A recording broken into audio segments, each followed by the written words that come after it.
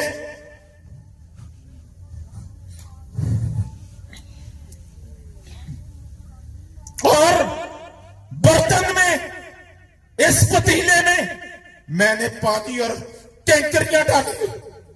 ہمارے پاس, میرے پاس اس وقت بچوں کو کھلانے کے لیے کوئی چیز موجود نہیں ہے.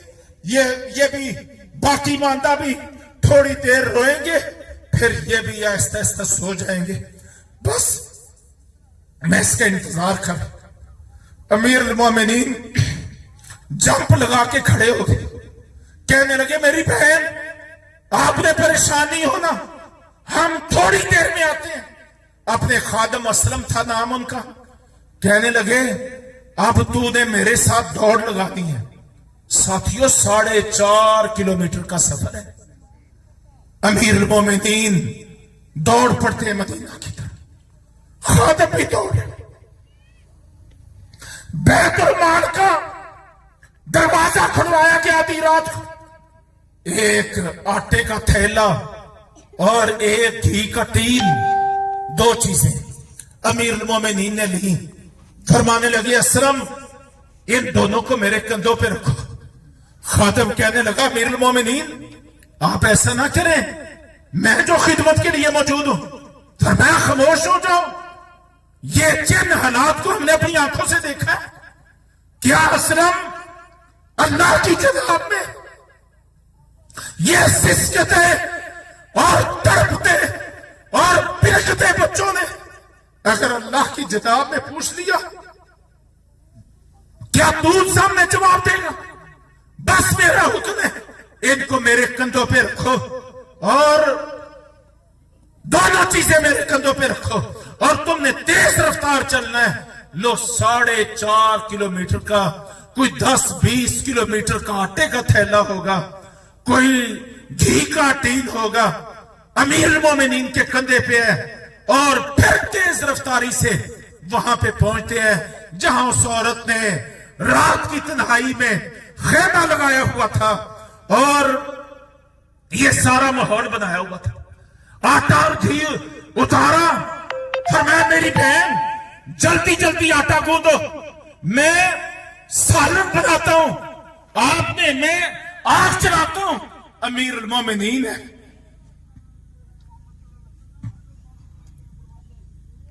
عورت کے اس چولہے میں پھونکے مار مار کے آگ کو تیز کر رہے ہیں. سالن تیار ہو رہا ہے اور ادھر آٹا گوند لیا گیا ہے, روٹیاں پک گئی ہیں. فرمایا آپ ان بچوں کے سامنے رکھتے جاؤ. سب بچوں نے جب سیر ہو کے کھانا کھا لیا اور چہروں پہ روحان کی تمالیت آ گئی اور سالن بھی بچ گیا, راشن بھی موجود ہے, آٹا بھی موجود ہے. امیر المومنین کہنے لگے میری بہن اب ہمیں جانے کی اجازت ہے. وہ کیا کہنے لگی کہ آپ جا سکتے ہیں. میں تو اللہ سے دعا کرتی ہوں کاش امیر المومنین عمر بن خطاب کی جگہ اللہ آپ کو ہمارا امیر المومنین، کاش آپ ہمارے امیر المومنین ہوتے. آپ کو اتنا احساس اور ہمدردی ہے، آپ جیسے فرد کو امیر المومنین ہونا چاہیے تھا. امیر المومنین مسکرانا شروع ہو گئے اور مسکراتے ہوئے کہنے لگے نہیں میری بہن ایسی بات نہ کرو. ہاں جب کبھی آپ کو امیر المومنین کی ملاقات کے لیے آنا ہوگا تو آپ امیر المومنین عمر بن خطاب کے پاس مجھے بھی پائیں گے. یہ کہہ کے وہاں سے چل پڑے. چند قدم چلے ایک جناب اوٹ آئی ہے، یعنی کھیت کی اوٹ آئی ہے. اپنے خادم کو کہنے لگے رک جا. وہاں پہ لیٹی پوزیشن میں ہو جاتے ہیں. لیٹی فرماتے ہیں میں اس وقت تک یہ علاقہ نہیں چھوڑوں گا جب تک اس عورت کے بچے ٹھنڈی نہیں سو جائے، جب تک ان کی بے چینی بے قراری ختم نہ ہو جائے. کچھ دیر گزری، عورت بھی اس کے بچے بھی آرام کی نیند سو گئے. امیر المومنین اب کے اپنے خادم کو کہنے لگے اب کھڑے ہو جاؤ. اب مجھے اطمینان ہے کہ جو اللہ نے یہ سیاست و حکومت کی ذمہ داری دی تھی میں نے اس ذمہ داری کو ان کے حوالے سے ادا کر دیا ہے. اب ہم آرام سے واپس چلتے ہیں. یہ ہے امیر المومنین. اور صحیح بخاری میں یہ واقعہ بھی موجود ہے. جب اس دنیا سے گئے ابو لولو مجوسی کے پہ در پہ خنجر کے وار کرنے کے نتیجے میں اپنے بیٹے کو فرمانے لگے کہ بیٹا ذرا بیت المال میں جاؤ اور بیت المال کے رجسٹرار سے امین سے پتہ کرو کہ میرے ذمے کوئی لین دین موجود ہے تو وہ بتایا جائے. 22 لاکھ مربع میل کے حاکم، ان کے دور سیاست و خلافت میں رومن امپائر بھی مسخر ہوتی ہے، پرشین امپائر بھی پامال ہوتی ہے. دنیا کی 2 سپر پاورز جو ہیں وہ حلقہ بگوش اسلام ہوتی ہیں. سینکڑوں ہزاروں اونٹوں کے قافلے سونے چاندی ہیرے جواہرات کے بارہا مدینہ منورہ میں پہنچتے ہیں. لیکن آج 22 لاکھ مربع میل کا یہ حاکم دنیا سے جا رہا ہے. بیٹے کو بھیجا بیت المال میں پتہ کر کے آؤ. بیٹا تھوڑی دیر بعد عبداللہ بن عمر رضی اللہ عنہ واپس تشریف لاتے ہیں. عرض کرتے ہیں ابا جی میں نے حساب کتاب آپ کا چیک کیا ہے، آپ تو مسلمانوں کے بیت المال کے 86,000 درہم کے آپ مقروض ہیں. 86,000 درہم کے. یہ ہے حکمران، یہ ہے ہمارے لیے رول ماڈل. میرے محترم